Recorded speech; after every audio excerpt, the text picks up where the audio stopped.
Hello everyone. In this video, we are going to look at some practice questions in food science. I suggest you to attempt these questions by yourself before watching this video. Let's go to calculation-based questions.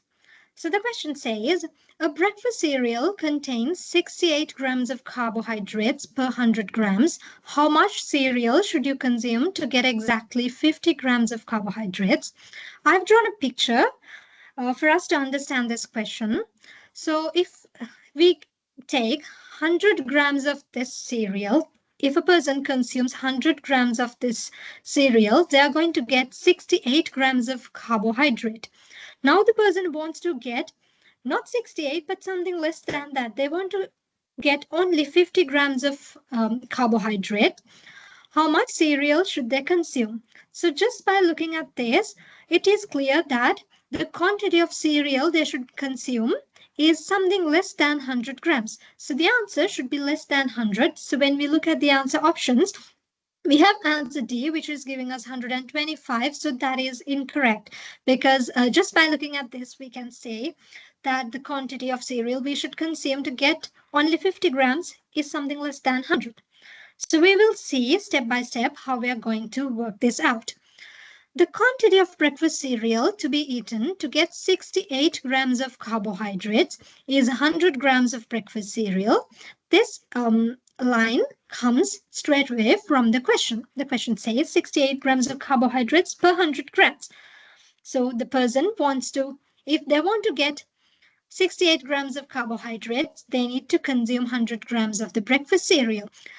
Now we will see how much breakfast cereal should be eaten to get just 1 gram of carbohydrates. So to get 68 grams of carbohydrates, we need to have 100 grams of the cereal. That multiplied by 1 is the quantity of breakfast cereal you should consume to get just 1 gram of carbohydrate. But according to the question, we are interested in getting 50 grams of carbohydrates, not just 1 gram, but 50 grams. So simply we have to multiply this whole thing by 50. That gives us 73.5 grams of breakfast cereal. The second question, a fruit juice contains 12 grams of sugar per 250 ml. How much sugar is in a 1.5 liter bottle? So look at my picture for us to understand this question. So if we take 250 milliliters of this juice, that contains 12 grams of sugar. Now we are going to consider much more than that. That is 1,500 milliliters, a larger bottle of fruit juice.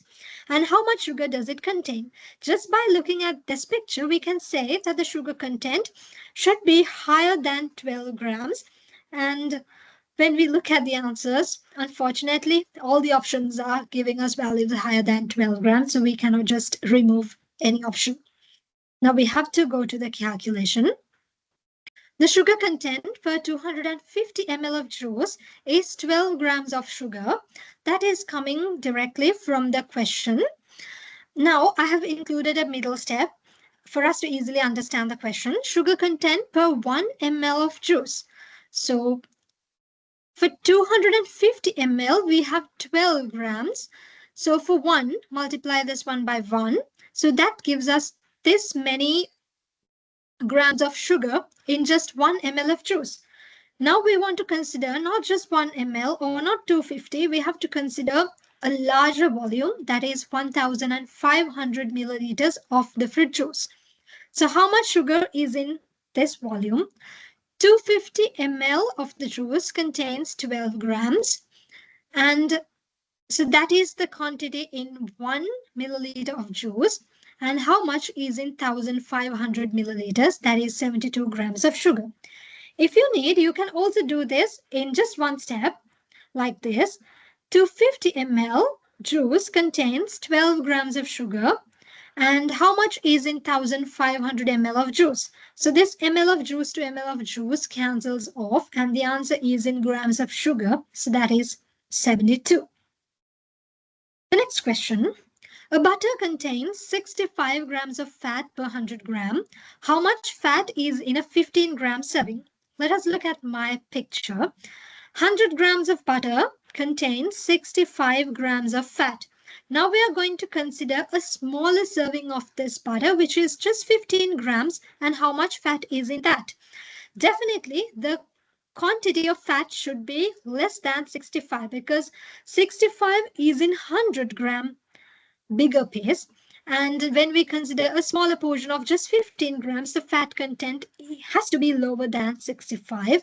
And all the answer options are less than 65. So we have to find the answer like this. Fat content in 100 grams of butter equals 65 grams of fat. That is coming from the question. If we consider just 1 gram of butter, how much fat does it have? 100 grams of butter contains 65 grams of fat. How much is in 1 gram of butter? That is 0.65 grams of fat is in 1 gram of butter. Now we want to consider 15 grams of butter. So 0.65 grams is in 1 gram. We have to multiply that by 15 to find the fat content in 15 grams. That is 9.75 grams of fat. If we want to do this in one step, this is how you do it. 100 grams of butter contains 65 grams of fat. So what is in 15 grams of butter? The grams of butter to grams of butter cancels off, and the answer comes in grams of fat. That is 9.75. Let us look at the next question. A protein shake contains 25 grams of protein per 250 milliliters. How much protein is in a 600 ml bottle? So let's look at this picture. 250 ml, if we take 250 ml of this protein shake, that gives us 25 grams of protein. Now we are going to consume more than that, a larger volume of this protein shake, that is 600 ml. And how much protein does it give us? So it should give us something more than 25. So if we look at the answers, we can remove the answer option E because option E tells us 25. But 25 is in 250. That we already know from the question. But we are interested about 600 ml. So 600 ml should give us more protein. Definitely, it's not 25. It has to be something greater than 25. So we will look at the answer. Protein content in 250 ml is 25 grams of protein. That is coming from the question. If we consider just 1 ml of this protein shake, how much protein does it give us? 250 ml gives us 25 grams of protein. So what does 1 ml give us? That is 0.1 gram of protein. So 1 ml gives us 0.1 grams of protein. Now we want to consider not 1 ml but 600 ml. So this 0.1 is in 1 ml. And how much is in 600 ml? So we have to multiply 0.1 by 600. That gives us 60 grams of protein. If we want to do this in just one step, this is how you do it again. 250 ml of the shake gives us 25 grams of protein, and we are going to consider 600 ml. So this ml to ml cancels off, and the answer is in grams of protein. So that is 60. Looking at the next question, a chicken breast, 120 grams, contains 27 grams of protein per 100 grams. How much protein does it have? So according to this picture, 100 grams of chicken, if we get 100 grams of this chicken breast, that gives us 27 grams of protein. That is something we get from the question. Now, how much protein does it have? It means the chicken breast, which is 120 grams. So if we take 120 grams, that is a little more than this one, 120. How much protein does it have? So the answer has to be greater than 27, but it won't be much greater than 27, but it will be slightly greater than 27. Just by looking at this picture, we can say that. So we will look at the answers. 27 is incorrect because 27 is in 100 grams of chicken, but now we are going to get more than 100 grams. We are going to consider 120 grams. That should definitely have more than 27. So 27 is incorrect. So answer options C and D are giving values less than 27. So that cannot be, because when we are eating more chicken, we are going to get more protein. So C and D are incorrect. So the answer will be B or E. So as I said, the answer should be something greater than 27, but not so greater. It should be something a little higher than 27. But when we look at both B and E, both of these are a little higher than 27. So we have to do the calculation to find the most appropriate answer. Protein content per 100 grams is 27 grams of protein. So that is coming from the question, this section, this highlighted section.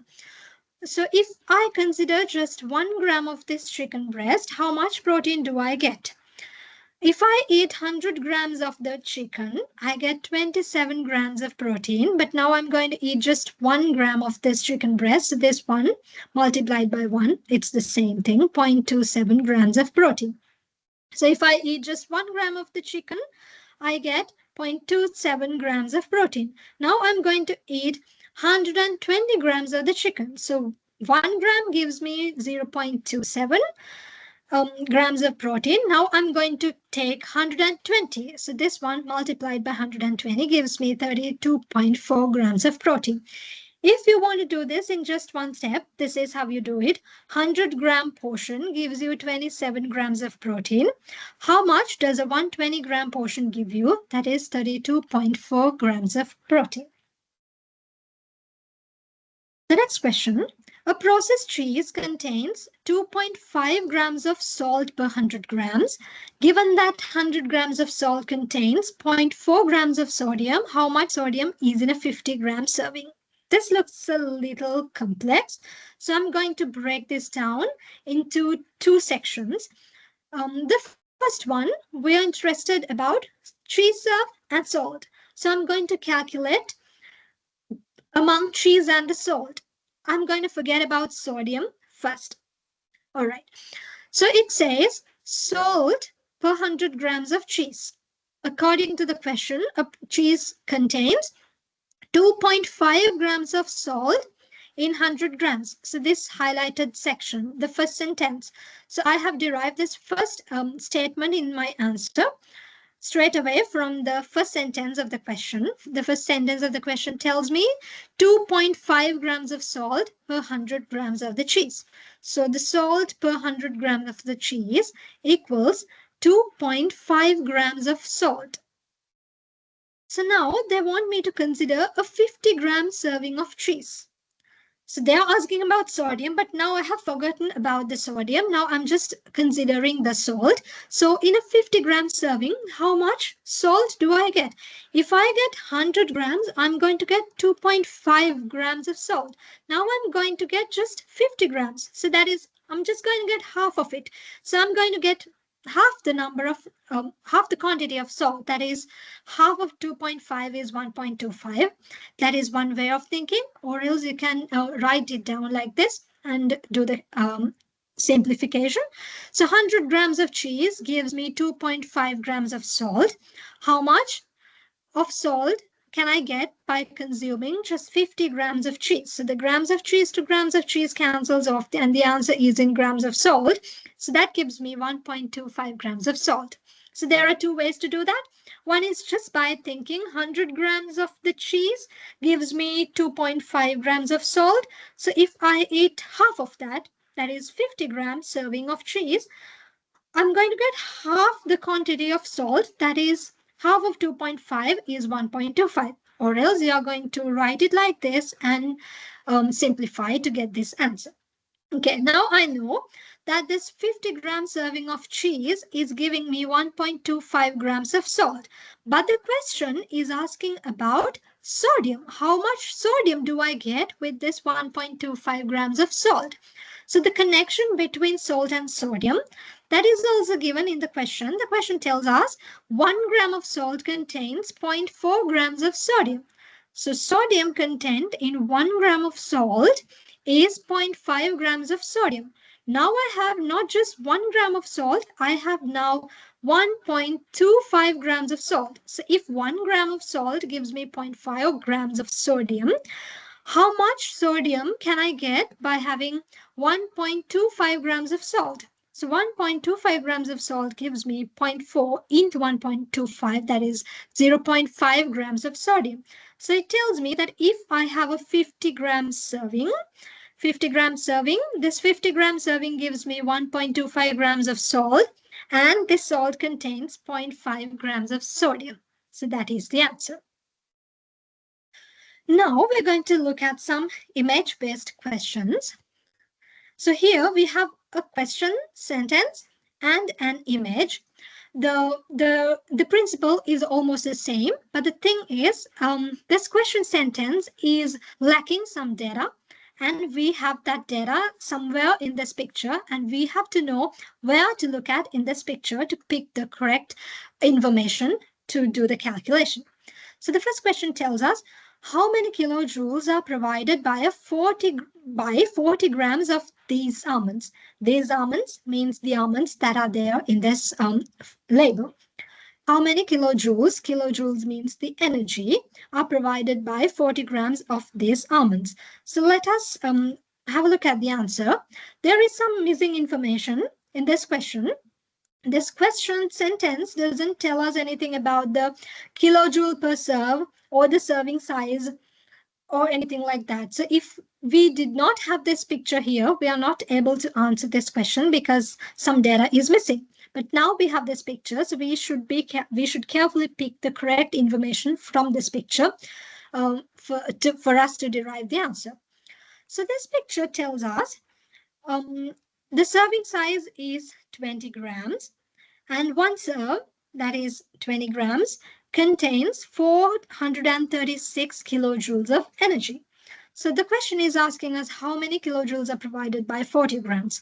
So this is the answer. Kilojoule per serving, or 20 grams, is 436. That is coming from this picture. Per serving, kilojoule is 436. Per serve means one serve is 20 grams. So all this information is coming from this picture. Again, according to this picture, one serve equals 20 grams. So what is 40 grams? If one serve is 20 grams, two serves should be 40 grams. So now the question is asking us to consider two serves in terms of servings.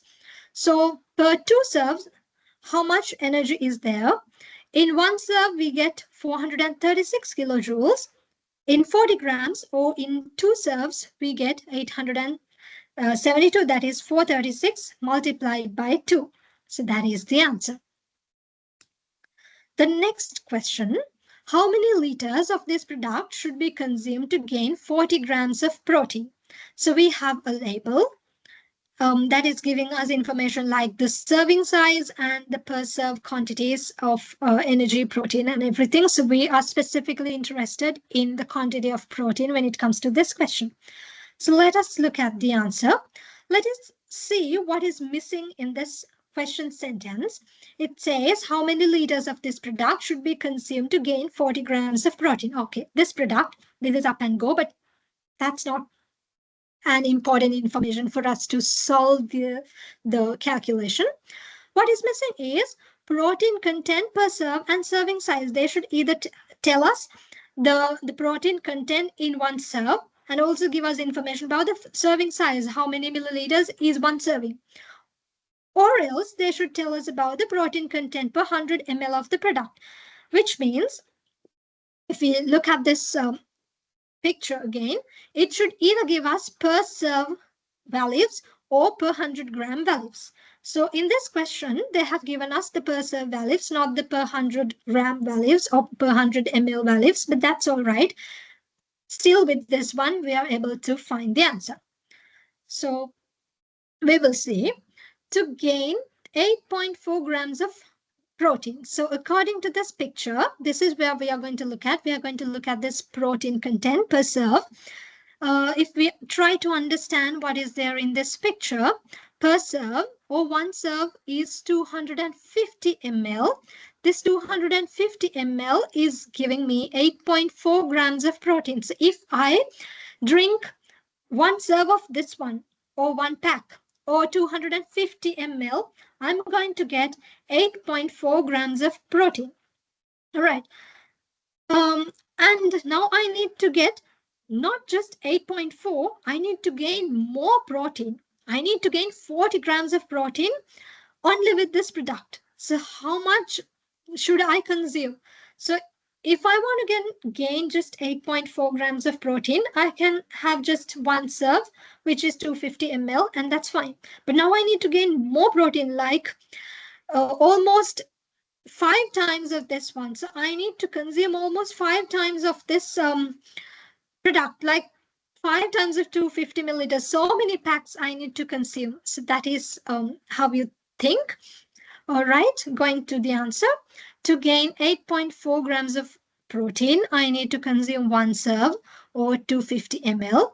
So suppose I need to gain just 1 gram of protein. How much do I consume? If I want to gain 8.4 grams, I need to consume 250 milliliters. Now, if I need to get 1 gram, this is how much I should consume. And now I need to gain 40 grams of protein. So this middle step is for you to understand. But if you are confident enough by now, you can remove this middle step and you can straight away go to the last step. To gain 40 grams of protein, how many milliliters of this product should I consume? So if I want to get 8.4 grams of protein, I need to consume 250 ml. And if I want to get 40 grams, I have to multiply this by 40. I need to get this much, 1190 ml. So that is 1.19 liters. Simply, it's almost 5 times of this product I have to consume. All right, the next question. How many serves or cans of the coffee should be consumed to get 400 milligrams of caffeine? So by looking at this picture, that tells us one can, the serving size is 1 can, or that is 237 milliliters. And that is giving me so many calories, fat, cholesterol, all other things which we are not interested right now. When we look at the caffeine content, it has mentioned 130 milligrams of caffeine, but it doesn't tell us whether that is in 100 ml of the product or whether that is in one serve or one can. But according to how we are going to understand just by this information, we have to understand that this 130 mg of caffeine is there in one can. So we will consider it like that and go ahead with this question. So it is like this. One serve or one can contains 130 milligrams of caffeine. Now the person wants to get not 130, but they want to get 400 milligrams of caffeine. They want to gain more caffeine. If they want to gain more caffeine, they will have to consume more of these cans, not just one can. One can gives you only 130. Now I need to consume more cans in order to obtain 400 milligrams. Okay. So we will go to the steps of the answer. To get 130 milligrams of caffeine, I'll have to drink one serve of this or one can. To get 400 milligrams of caffeine, how many serves or how many cans do I have to drink? So here's how we do it. To get 130 mg caffeine, I need to consume one serve. This one multiplied by 400 milligrams of caffeine. So here, the milligrams of caffeine to milligrams of caffeine cancels off, and the answer comes in serves. So it is almost 3 serves that I have to consume to gain 400 milligrams of caffeine. The next question. A person wants to consume 100 grams of carbohydrate. How many grams of this chocolate should he consume to obtain 100 grams of carbohydrate? So here we have a picture of the chocolate that is not relevant to the question. So we are interested only about this nutrition information here. And also from this nutrition information, we should pick where we should look at.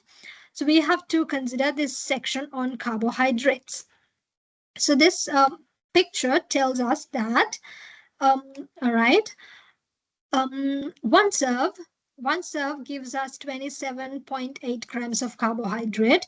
or 100 grams gives us 61.7 grams of carbohydrate. We can do the calculation considering either the per serve value or the per 100 grams value. So in this answer, I have derived the based upon per 100 gram values.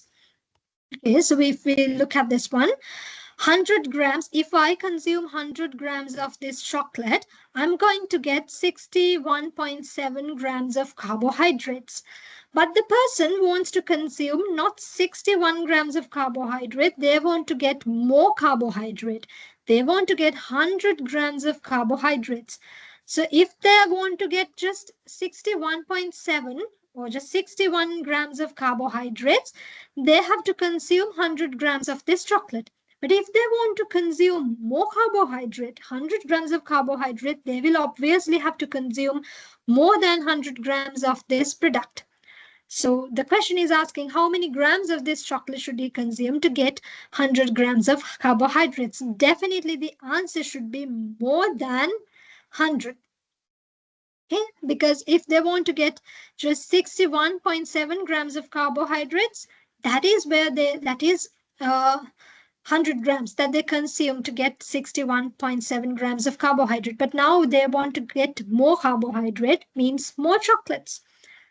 Okay, to obtain, let's look at the answer. To obtain 61.7 grams of carbohydrates, you have to eat 100 grams of the chocolate. If they want to get 100 grams of carbohydrate, this is how you do. To get 61.7 grams of carbohydrate, we have to consume 100 grams of chocolate. And if we want to get 100 grams of carbohydrates, we have to multiply this section by 100. So carbohydrates, grams of carbohydrates to grams of carbohydrate cancels off, and the answer is in grams of chocolate, which is 162. So if we look at the answer options, all right, the answer has to be greater than 100, as I said, but all the options are unfortunately greater than 100. So we will have to do the calculation to see the most appropriate answer for this one. Right, the next question. How much sugar will be consumed when a person obtains 170 grams of carbohydrates from this chocolate? So this question is derived from the same picture, the same chocolate. However, when we look at this question, it is clear that this question is not linked to the previous question, so we can work this out independently. So if we look at this picture, if we look at the nutrition information panel, it tells us 100 grams of this chocolate gives us 61.7 grams of carbohydrates, and in that we can find 50.5 grams of sugars. And there may be other types of carbohydrates like complex carbohydrates, fibers. We are not right now interested about all these information. So we are interested about this highlighted section. So carbohydrates per 100 grams of the chocolate, 61.7. So that is coming from this picture. If a person consumes 100 grams of this chocolate, they are going to get 61.7 grams of carbohydrates. That's what this statement tells us.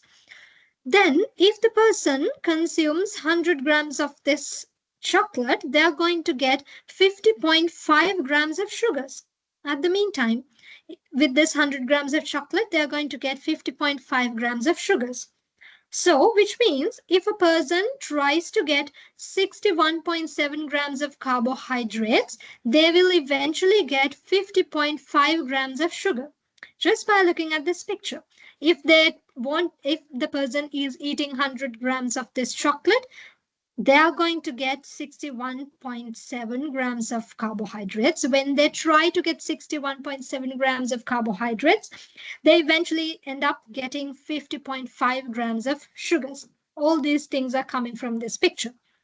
So now the person wants to get 170 grams of carbohydrates, not 61.7, not 61. They want to gain more carbohydrates out of this chocolate. So they want to gain 170 grams of carbohydrates. And how much sugar will they get? So this quantity of sugar they will get when they try to consume 170 grams of carbohydrates is higher than 50, because 60, if they try to get 61.7 grams of carbohydrate, they end up getting 50.5 grams sugars. But when they try to get 170 grams of carbohydrates from this product, they end up getting more sugars.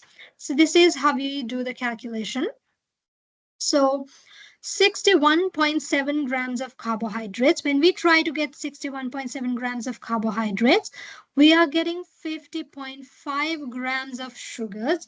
Now the person is trying to gain more carbohydrates, that is 170 grams of carbohydrate, and they end up getting more sugars, that is 139 when we solve this one. So that is the answer. Okay. Now we are going to look at some guideline-based questions. So in these questions, I must say the principle or the science is almost the same, but the only difference is some of these values are coming from the guidelines. So let us have a look at this first question. It tells us, a yogurt manufacturer wants to advertise their product as low sugar according to Fazan's. And according to Fazan's, to make this low sugar claim, the product should contain no more than 5 grams of sugar per 100 grams. How much sugar should one serving or 150 grams of their yogurt contain to meet this low sugar claim? So in this question, I have added this screenshot, which is giving us information about the sugar content. So according to Fazan's, if somebody wants to make a low sugar claim to their solid food, this solid food should contain 5 grams of sugar per 100 grams. So in the previous questions, we also found information like the content of sugar or the content of fat per 100 grams of the product. But all these values were hypothetical. Either I have given you the values hypothetically, or the values have come from some food product label. But this time, these values are coming from the Fazan's guidelines. So that is the only difference with these types of questions. Otherwise, the way we do the calculation is almost the same. Let us have a look at the answer to this one. Okay. So I have highlighted the important information from this question. This question might be too wordy, but I have highlighted the important content, and that is just a few details. 5 grams, the sugar content per 100 grams of the yogurt should be 5 grams of sugar. That is according to Fazan's. They are trying to make a low sugar claim, and that's why this should be like this. That all is there in the question, but for our calculation in here, those information is not much important. So the important piece of information is that sugar content per 100 grams of the yogurt is 5 grams. So we have to set this standard. Sugar, now we have to consider a serving, which is not 100 grams, but it is more than 100, which is 150 grams. So now we are going to produce a yogurt, which is 150 grams in weight. So how much sugar should it have? If we produce a yogurt of 100 grams, we are going to have 5 grams of sugar in it. But now we have the yogurt, which is more than 150 grams. So definitely the quantity of sugar we have there should be more, something above 5. So this is how we do the calculation step by step. For 100 grams of yogurt, they have 5 grams of sugar. How much should be there in 150 grams of yogurt? A similar calculation like how we did previously. So here the grams of yogurt, 2 grams of yogurt cancels off, and we get the answer as 7.5 grams of sugar. So the answer seems logical as well, because for 100 grams of yogurt, we get 5 grams of sugar. So we are getting 150 grams of yogurt and something greater than 100. So the quantity of sugar is also greater than 5, which is 7.5 grams of sugar. So that is the answer. Let's have a look at the next question. A cheese manufacturer wants to label their cheese as low fat. According to Fazan's, the low fat claim, it needs to contain no more than 3 grams of fat per 100 grams.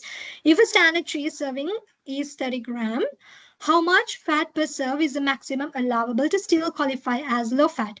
So I have added the Fazan screenshot here. So for something for some solid food to have this low fat claim, their fat content should be 3 grams per 100 grams. So that is the maximum fat content. That is 3 grams of fat should be there in 100 grams of the solid food. So we will look at the answer. So fat content allowed per 100 grams of the cheese is 3 grams of fat. So this one is coming from the question, and also this one is the Fazan's recommendation. Now we are going to consider a cheese serving which is 30 grams. So that is less than 100. So if 100 had 3 grams of fat, how much does 30 grams of this cheese is giving us? So that is definitely, that has to be less than 3 grams. So the answer has to be less than 3 grams. And this is how we do the calculation. Fat content allowed per 30 grams of cheese equals 100 grams of cheese is giving us 3 grams of fat. And if we consider 30 grams of the cheese, so we have to multiply this value by 30, and that is giving us 0.9 grams of fat. So it has to be 0.9 grams of fat per serve of the cheese. So that is the answer. All right, next question. A manufacturer wants to claim his breakfast cereal product as a good source of protein according to Fazan's. If the breakfast cereal is served in a 45-gram portion, what should be the minimum protein content per 100 grams to meet this claim? So let us have a look at the Fazan's protein claims. So according to Fazan's, if we are going to make a claim about increased or good source of protein, some protein claim, then this product should have at least 5 grams of protein per serve. If the product does not contain at least 5 grams of protein in a serve, we are not eligible to make a claim about proteins. Okay, but the question tells us about being a good source of protein. For something to be a good source of protein according to Fazan's. So in this question, I have not given the values, but from the screenshot, we can get the values.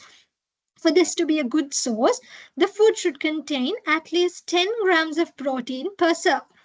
All right, we will go to the answer.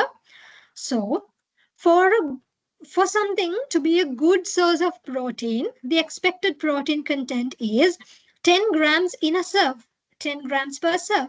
So serving size, that changes from product to product. In this particular product we are interested right now, the serving size is 45 grams. That is also coming from the question. The question says the breakfast cereal is served in a 45-gram portion. So according to this question, in this product, 45 grams of this product should contain 10 grams because the Fazan's recommendation is 10 grams of protein per serve. So when it is applied to this particular product, there should be 10 grams of protein in a 45-gram portion of this particular breakfast cereal. Okay, that is what this statement says. Protein content in 45 grams of the product is 10 grams of protein that is coming from Fazan's. Now we want to find the protein content per 100 grams.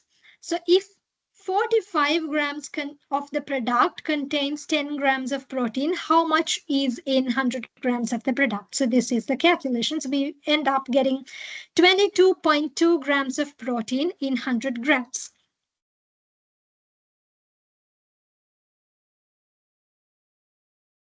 Now we are going to look at a graph-based question. So in this picture, we are having a graph, and also we are having some statements about the content in the graph. So we have to understand the graph and read through the statements, and we have to pick the most appropriate statement out of them. So we will first try to understand what is there in the graph. So the graph is giving us sensory evaluation results of cookies formulated with different types of flours: wheat flour, quinoa flour, sweet potato flour. All right, we will look at the answer here. The answer is option B, but I'm going to take you through each statement to find the best answer. So the first, so we will try to understand the graph a bit more.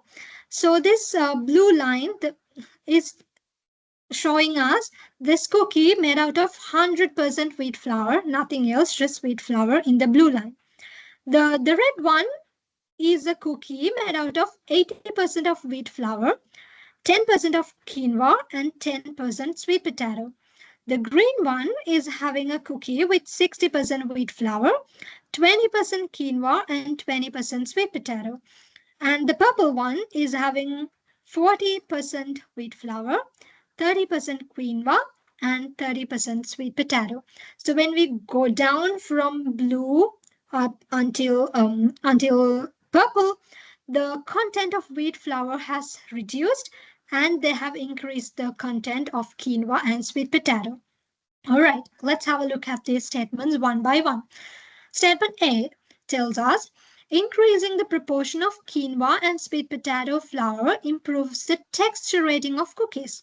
All right, we will have to look at the texture. So this one is the texture. When we try to understand this one, the best texture was there in the one which has only the wheat flour.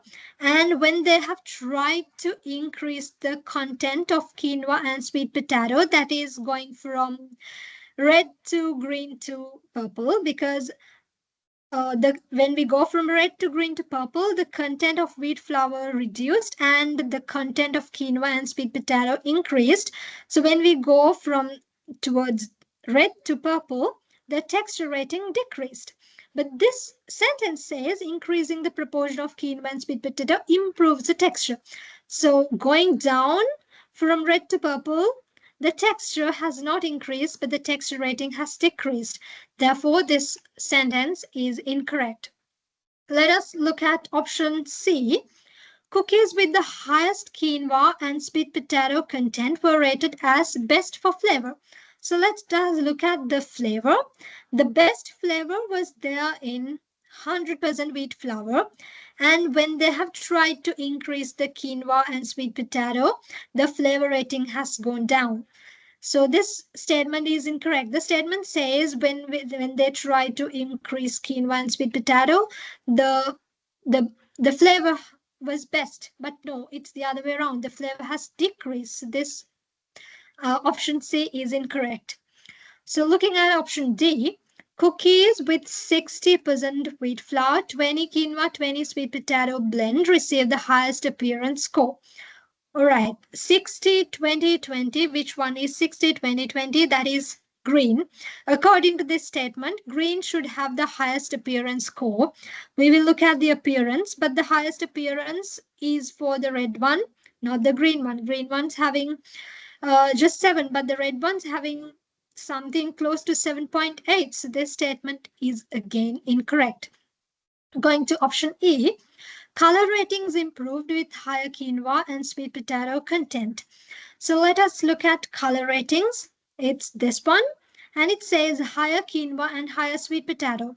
So the highest quinoa and highest sweet potato is in purple. So according to this one, the highest color rating should be there for the purple. But no, the highest color rating was there for the red one. Again, this statement is incorrect. So let us look at the correct answer, which is B. It says cookies with 100% wheat flour had the highest overall acceptability rating. So when we look at the overall acceptability, the highest acceptability was for the blue one, which is 100% wheat flour. Yes, the option is correct. So that is how we are that is how we find the correct answer from the graph. So this is the end of the video. Thank you for watching.